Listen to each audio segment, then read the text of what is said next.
राज्यसभा सांसद दीपेंद्र हुड्डा ने कहा कि सरकार कोरोना मरीजों को इलाज देने की बजाय ड्रामेबाजी कर रही है।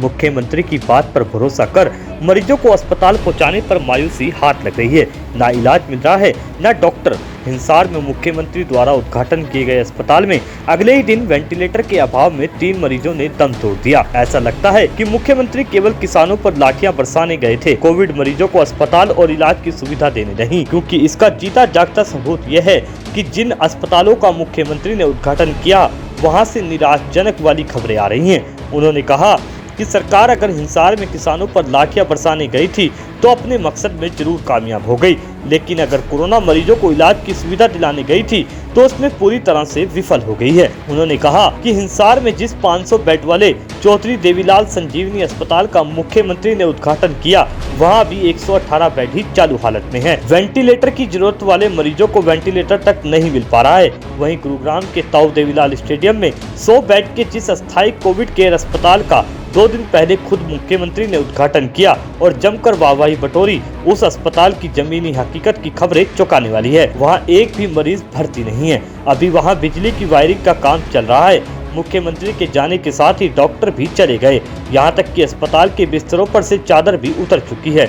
यह कोरोना रोगियों के साथ सरकार द्वारा किया गया एक ग्रुप मजाक नहीं तो और क्या है। दीपेंद्र हुड्डा ने कहा कि सरकार प्रचार में नहीं असल में इलाज देने वाले अस्पताल शुरू करवाए। सांसद दीपेंद्र हुड्डा ने कहा कि अभी कोरोना की दूसरी लहर चल रही है और महामारी विशेषज्ञों व चिकित्सकों ने कोरोना की तीसरी लहर आने की भी आशंका जताई है। सरकार को वैज्ञानिकों और चिकित्सकों की तीसरी लहर की चेतावनी को गंभीरता से लेकर उसका सामना करने के लिए तेजी से पुख्ता तैयारी करनी चाहिए। उन्होंने सरकार को चेतावनी देते हुए कहा कि दिखावेबाजी, विज्ञापनबाजी, कोरे उद्घाटन और कोरी बयानबाजियों से काम नहीं चलेगा।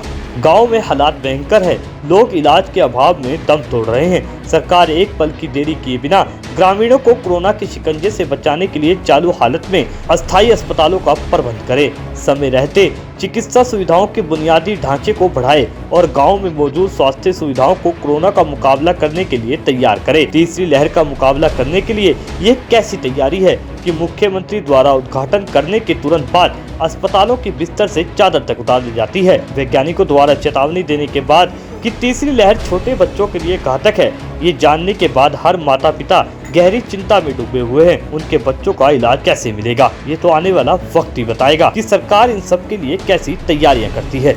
हल्ला बोल हरियाणा।